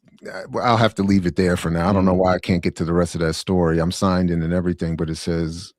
All right. Anyway. I mean, once they get all the data, you really it's like, okay, let's make sure you don't even got to leave your house. Let's make sure we can get everything sent to your house, whatever you need. You ain't got to do shit. We got you. We know who you are. We know where you are. We know how much money you make. We know how much you spend and what we need to be coming at you with in order for you to continue to spend. Yeah. Absolutely.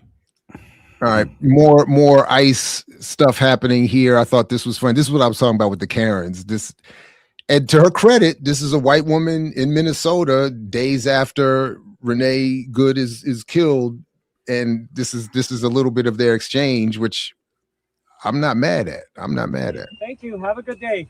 I hope you have a terrible day. Okay. Oh, hold on. Dang. Because she was actually giving it to them. She was Agents will ever. All right. Here we go. If I continually see you following us, interfering with us, honking your horn, blocking our cars, you have a very high probability of making a really bad decision and being arrested today, okay? I think I'm making exactly I'm not. the right decision. Oh, then why are you giving her a warning?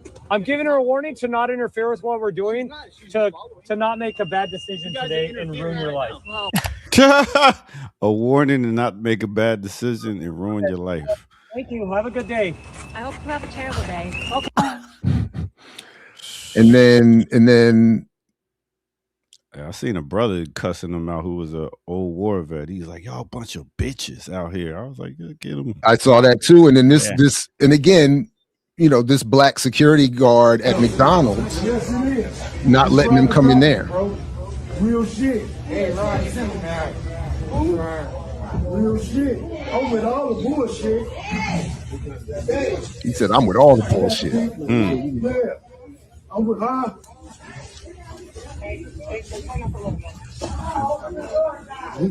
What? So in the end, he kept ICE out of that McDonald's. He was the security guard for that McDonald's, and he said this is a private business. And the manager of the McDonald's came in and backed up the security guard and said the ICE agents weren't able to go in there. Nice. And this one was funny too.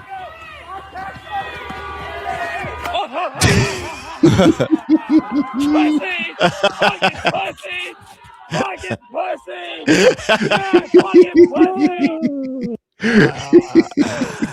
Oh man, this is crazy right now, man. Yeah, and then this one was kind of funny too, just because it was messy. Yeah, Trump. Woo! Is this gay? Oh, I know. Just checking. Trump fan. Never know. Trump? No. It says make America gay again. Great. Gay. I know, but we love Trump, right?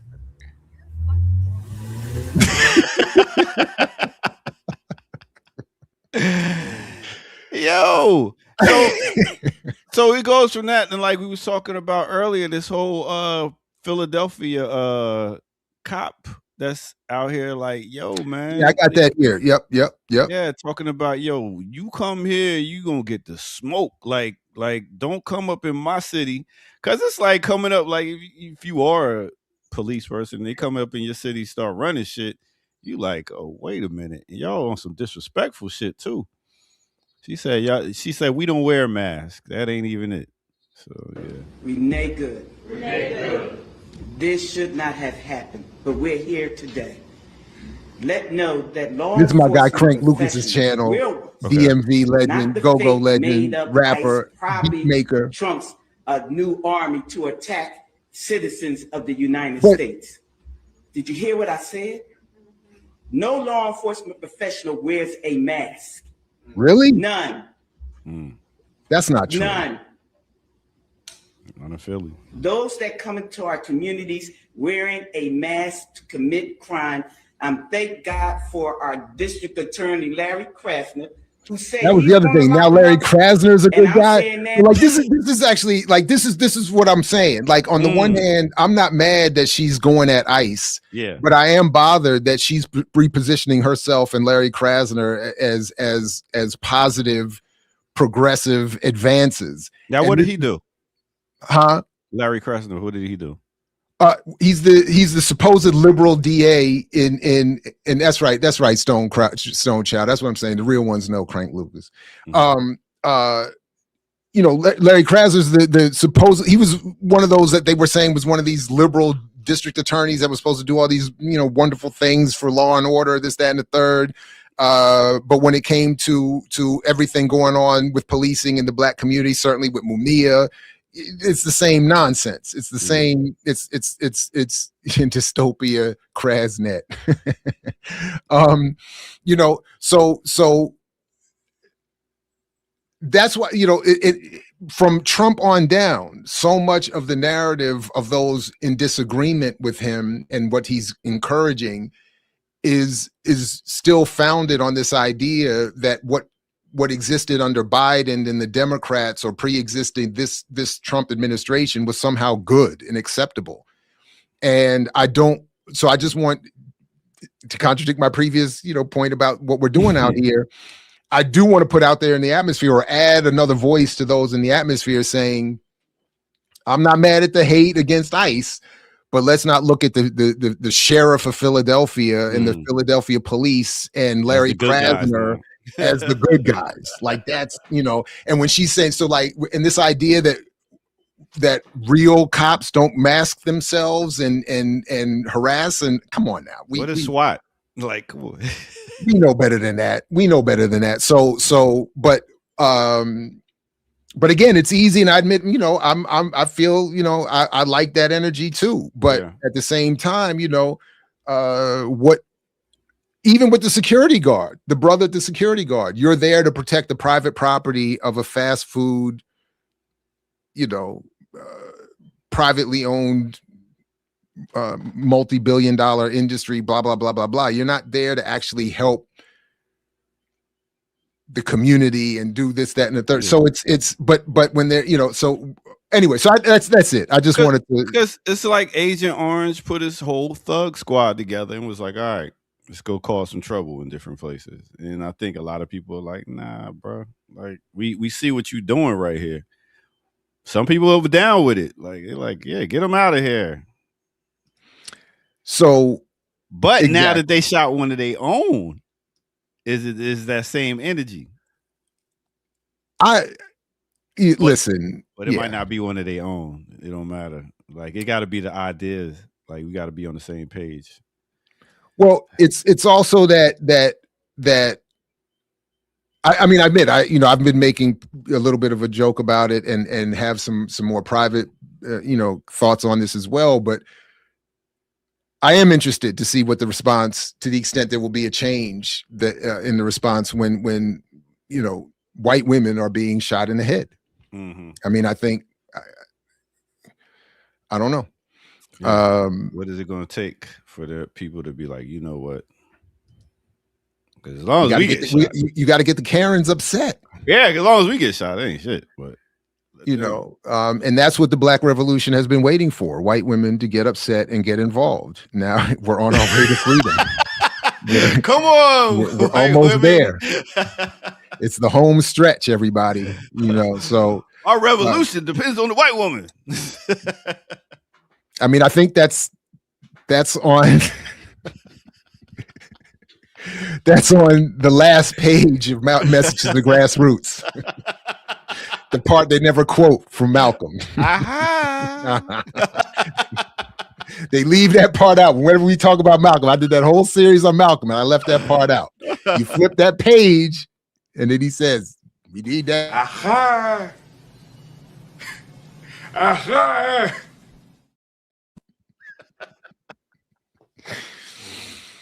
Oh man. Oh my goodness, that's terrible. Do we need to take any more breaks? Do we need to take another break? We do not need no more breaks. We don't need another break. We All are right, so 360 people watching live. Big up to all y'all tuning in. This is Monday morning Remix Morning Show. We are on 5 days a week so far. So if we continue to get love, super chats, if we continue to get y'all coming in and watching and sharing, letting other people know that this is the show that they should be watching, then we'll keep it 5 days a week. But it's completely up to the people. This is not just a us thing. This is a us thing. So we got to keep this going. And you all failed us today on getting Kamal here. Kamal would have been here if we had raised more money. So yeah. Kamal don't come out for free. So you're gonna have to. You ain't lying. you're gonna have to kick in, folks, if you want some more Kamal out this joint. Yeah, CMB don't work off hopes and dreams. Come on, yo. Nah, bro. Look, I don't really look. This is another one I don't have. This one I already know I don't have fully prepared, but I just wanted to pull this up. The only reason is because I'm looking at a video that claims Don Lemon torches Stephen A. Smith, and this is again the conundrum that I'm saying of the moment that we're in. Yeah, because Don Lemon, as I'll show you in a moment, is no superhero, but Stephen A. Smith is definitely condemnable. So. Bonjour from Paris, everybody. I'm just here in Queer with now they got guys playing. We're watching him, watch them, watch him. Oh my goodness! So we've gone too far. They're calling. The short of it is they're calling Stephen A. Smith and Uncle Tom because the video they're playing is saying Stephen A. Smith is Uncle. So you got Don Lemon and his crew watching this dude call Stephen A. Smith a coon and an Uncle Tom for constantly bringing out the most anti-black right-wing commentary, trying to make himself more meaningful to the right-wing conservative political world that he wants to clearly get himself into. So I just, seeing Don Lemon and his crew talk about. My favorite part is roll credits. Roll credits. You Roll gotta have credit. that part. Did he not put that part in there? I don't Or know, you- Andy. Did you take roll credits out? Oh, here we go. Let's see. No, I mean, I try not to criticize, especially black men or just black people in general, because we get so much shit. The rules are different for us. Mhm. But Stephen A. Smith goes off and he talks about shit that he has no idea about. He has talked shit about me, but no facts. He knows how to get in touch with me. He could have called me. He has no facts. He just gets on these like white boy, right-wing podcasts or on his own show and just goes off about black people and things for which he has no clue. Yeah. And he thinks because he's doing it like this, that people are going to listen to him. What's wrong with you? I'm like, what am I watching? This is ostentatious. But some of us remember Don little things like this. Oh no. On income inequality, and that's basically what when you talk about the richest 85 people on the planet, right? Yeah, it's income inequality. Do you think that's looking at what's happening in the news now? Is that a good idea? It's a great idea. It is the greatest idea. We have a much more vibrant society when we don't have such a vast chasm between the haves and the have-nots. We need that middle ground that we call the middle class, the people who buy everything, people who use the products that the rich are creating, if they're creating anything other than wealth, right? So it's what's happening with the Chinese economy right now. They're changing their whole outlook because they need consumers. Yeah. And without a middle class, you're not going to have consumers. You're not going to have it at the level that we normally would have. So can I go back to, because I thought what you said was fascinating, because you called it bull when you said people can't pull themselves up. Do you think that race plays a part in wealth distribution, or either a mindset that you can't or Today? cannot? Yeah. No. You don't? No, I don't. Hey, you and I, we're proof. Why would race have anything to do with it? Mm-hmm.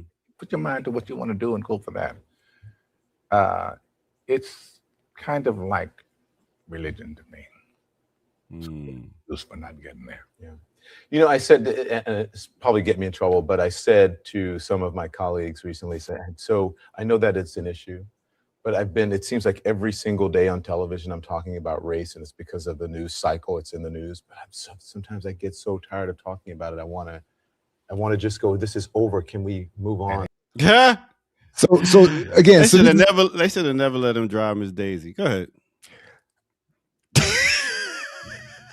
It's the same. It's like the analytical version of my point about the police. Like the Philly police are only better juxtaposed to ICE. Don Lemon can only be better juxtaposed to Stephen A. Smith, and some people are going to be lulled or lured into this liberal ridiculousness because they see Don Lemon and his crew in some ways appropriately making fun of Stephen A. Smith. But what are you doing? Like, what is your analysis providing? So Stephen A. wants us to vote for Trump and you want us to vote for Kamala. What is needed is something vastly greater than those options. And I just thought that this was part of what I was just, this moment we're in where LeBron, Don Lemon, and the Philly police can all be made to look good. This is madness. We're living in we need the Remix Morning Show and Black Liberation Media more than ever. Is really, I guess, the point I'm getting at. God damn, it's just going against each other. Everybody going against each other to get more likes.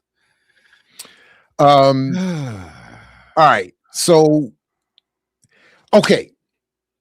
All right. I did a little bit of reading and prep for this, so I do want to. If we got a couple minutes, it's egregious. It is egregious. So this is the 60th anniversary of the Tricontinental Conference that took place in 1966 in Cuba, Havana, where Africa, Latin America, and Asia, the tricontinental unity was coming together with the idea, as we'll see here in this brief clip, of expanding on the Bandung Conference of 1955. But in this clip, Vijay Prashad says something that I think is really important and good, and then he says something that I think is at least somewhat worthy of criticism and for us to wrap the show considering as we get out of here. So let me just play this brief clip from Cuba Analysis, where Vijay Prashad is talking about the Tricontinental Conference, and then we'll just a couple minutes. Liberty, fundamental axiom of the Cuban Revolution, but also of governments of the right, traditions of the right also have this in their history, sovereignty. The right in Mexico weirdly has an idea of sovereignty. It's not absent from their traditions. So Bandung is about sovereignty. We don't want the imperialists to dominate us any longer. But Bandung was not about class struggle. It wasn't fully about dignity. There was a lot about the economics. But in a way, Tricontinental brings together Marxism and Bandung. It brings these two things together. What do I mean by that? It brings sovereignty and dignity together. You can be sovereign from imperialism. You can say nobody can touch us, but you can have a small class that dominates the society. You can still have that. If you bring dignity and sovereignty together, in other words, sovereignty of the country, dignity of everybody who lives in the country, you are starting to move in the direction of socialism. And that's what we consider national liberation, socialism. It's the anchor of the Tricontinental. It's a misleading thing to believe that conference in 1966 was about armed struggle. And I would ask people to go and read Amilcar Cabral's speech. He's from Cabo Verde, Guinea-Bissau. And so when you read Amilcar Cabral's speech, what he says is the imperialists have imposed violence on us. We don't want violence. We don't want war. We want peace. But you are forcing us into the battlefield, and we are not going to shun from that. We are going to meet you in the battlefield because that's all you're allowing us. When we try civil struggle, legal struggle, you shoot at us, you kill us. You're imposing violence on us. It's actually a repetition of what Frantz Fanon wrote in the first section of Wretched of the Earth. It's misleading to believe Fanon is saying that violence is cleansing. That actually comes from Jean-Paul Sartre's preface to the book. In fact, the first chapter of Wretched of the Earth on violence says imperialism imposes violence on us, and we have to fight back. And we have to fight back for our dignity. Sartre takes that last bit, we have to fight back for our dignity, and I think exaggerates it, saying in order to cleanse ourselves and make us human. That's not really what Fanon is saying, but it is. So quickly, one, I think Prashad makes a very good point. I like the way he frames that sovereignty is one thing, but it's insufficient because it doesn't provide dignity to the people who are now sovereign from imperialism. So you need socialism to provide the dignity to the people once free from the imperialists. But I think he's trying to do too much in drawing out this nuance. I don't think he's interpreting Fanon correctly. And I say that with all due respect, knowing he's a senior, brilliant, blah, blah, blah, blah, blah. But I don't interpret Fanon that way. And we went over that this summer as well. So I don't think that Sartre is imposing a meaning on Fanon that revolutionaries reading Fanon don't pick up directly from Fanon himself. That yes, everybody's clear. Nobody is desiring war if a liberated peace is an option. But they are acknowledging that violence against the oppressor, we're not advocating that here on the Remix Morning Show. I'm certainly not advocating that. I want to be clear to our YouTube overlords. What I am simply saying is trying to assess the accuracy of, or accurately assess the arguments of the deceased, in this case, Fanon, and in the moment, Cabral. But they're saying, and Kwame Ture and others have said the same thing. You are not making, Dr. King quoting John F. Kennedy, those who make peaceful revolution impossible make violent revolution inevitable. It's not a saying we want it, but it's saying it may become necessary. And in fact, as I'll pull it up here, because I did go back and I did what Prashad said. I went back and read Cabral's speech. It's almost like that's all y'all respect, so we got to bring it. Right. But I don't think the way Prashad describes Cabral or Fanon is what Cabral or Fanon meant themselves. And when I went back and read the speech, folks can get the whole thing, do it for themselves. I'm only going to show you this excerpt. But all that Cabral has said up to this point about violence is kind of what Prashad said. The imperialists create the violence, and they make their violence permanent in their domination over us. So he says here, if we accept the principle that liberation struggle is a revolution, and that it does not finish at the moment when the national flag is raised and the national anthem played, we will see that there is not and cannot be national liberation without the use of liberating violence by the nationalist forces to answer the criminal violence of the agents of imperialism. Nobody can doubt that. Whatever its local characteristics, imperialist domination implies a state of permanent violence against the nationalist forces. There is no people on earth which, having been subjected to the imperialist yoke, colonialists or neo-colonialists, has managed to gain its independence nominal or effective without victims.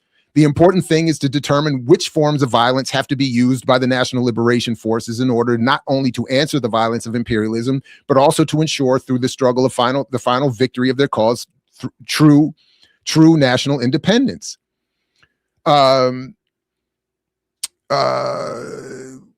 Right, he said that people have, the normal way of national liberation imposed on people by imperialist repression is armed struggle. We do not think we will shock this assembly by stating that the only effective way to definitively fulfilling the aspirations of the people, that is to say, of attaining national liberation, is by armed struggle. Now, I don't read this, and so I'm not entirely sure why Prashad felt he needed to make that.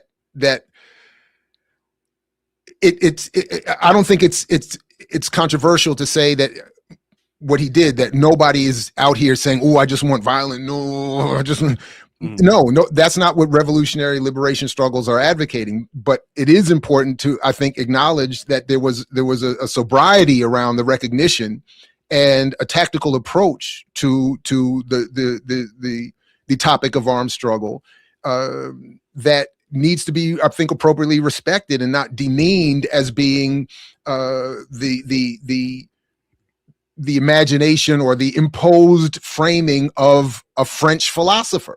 Anyway,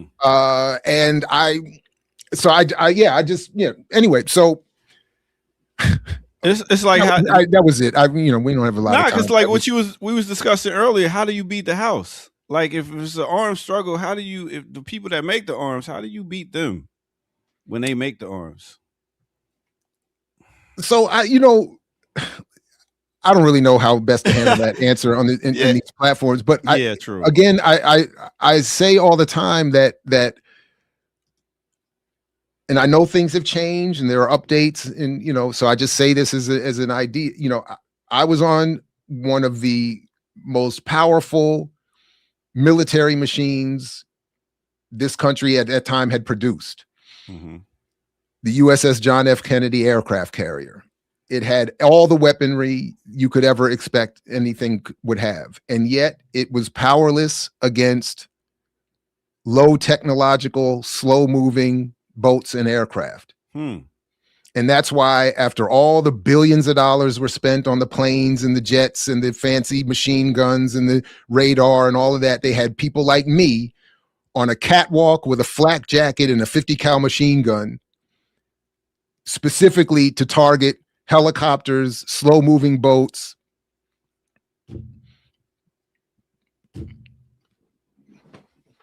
I just leave that. I just put that out into the universe. And I think that if people read Che, if they read George Jackson, there are answers to that question that you raise. But more than but that for me isn't really the point. For me, the point is that I just feel a kind of way when I feel like all the options and all of the ideas and all of the efforts of the past are not properly offered for people today. So when Russell Maroon Schultz, the late great political prisoner, wrote that the opposite of imperial violence is not nonviolence, in other words, the absence of violence is not the opposite of violence, that the opposite of violence is a countervailing force. That is that is an analysis that I think people in 2026 deserve to be exposed to on its own terms. And once that's done, then I think we can engage a discussion, even a criticism of those ideas. But to present them already framed as incorrect or immature or not really what they meant or not really what we should take from it, I think it hurts a little bit. So and at least the question, like if it's not the armed struggle, it's not a political struggle that's going to be won, because we're playing with their playbook. They could change the playbook anytime and be like, you know what, that policy ain't even, we're taking that away. It's like, I don't know. What do you, it's not arms. It's not political. What is it? It's not empathy, because they don't give a fuck. But I kind of think of it the same way I think that I try to approach our media work, voting, everything. There needs to be some form of asymmetry, and meaning that, to your point, we can't just keep playing by their rule book. Part of their rule book is accept only liberal Democratic Party solutions to your problems. Protest only in ways that we find acceptable at the times and spaces permitted, approved, etc. Though that's their playbook. We do have to find ways to become asymmetrical, that we're not just going to the polls to vote in the way that they want us to. We're not just going to protest in the ways that they want us to. We're not just going to come up with an analysis on YouTube in the ways that they want us to. But I don't know. I really don't know, other than, so I just raised that as, I liked his point about sovereignty and dignity. and I struggle with Prashad's point on how we should interpret Fanon and Cabral, especially after just going back and rereading the speech as he suggested that we do. And I encourage others to do the same. And it's easily found. I think it's even on what is it, Marxist.org. The Amilcar Cabral 1966 speech, The Weapon of Theory, delivered to the Tricontinental Conference of the Peoples of Asia, Africa, and Latin America in Havana, Cuba on January of 1966. All right. Well, I'm going to give a shout out. Southside MIDI, 1962, sending in $50. Yes, on the 5 remix days. Thank you. Hey, We're let's trying. Let's do it. Before we do get out of here, what you got coming up? I see something at 11. 11 o'clock. Stay tuned to Black Liberation Media. We got Leroy Moore coming back through for a discussion of a very good one too, of decolonizing disability and Black studies, Pan-African disability studies. So come back at 11 for that. And yeah. Do you know what you be touching on Saturdays with Renee? Y'all still working on that? I would if she knows. Okay, well, and I would know if I had if I was more caught up with the schedule. And if you give me 2 seconds, I'll take a quick look. But just make sure it's going to be dope, whatever it is. So just make sure. Just tune in. Stop playing. Just tune in. Yeah. So. Actually, I don't know exactly what's going to be Saturday. It's all good because we got Renee coming on tomorrow morning on the Remix Morning Show, so I'm sure she'll let us know. And big up to all y'all that tuned in to the Classical Breakdown last Thursday. Neo Soul or R&B. We played a bunch of dope Neo Soul, and actually, I'll be doing a Sundays radio at 11 and doing the Neo Soul mix. So tune in for that. So yeah, you said at 11. At 11 on Thursdays. Oh no! I thought you said no.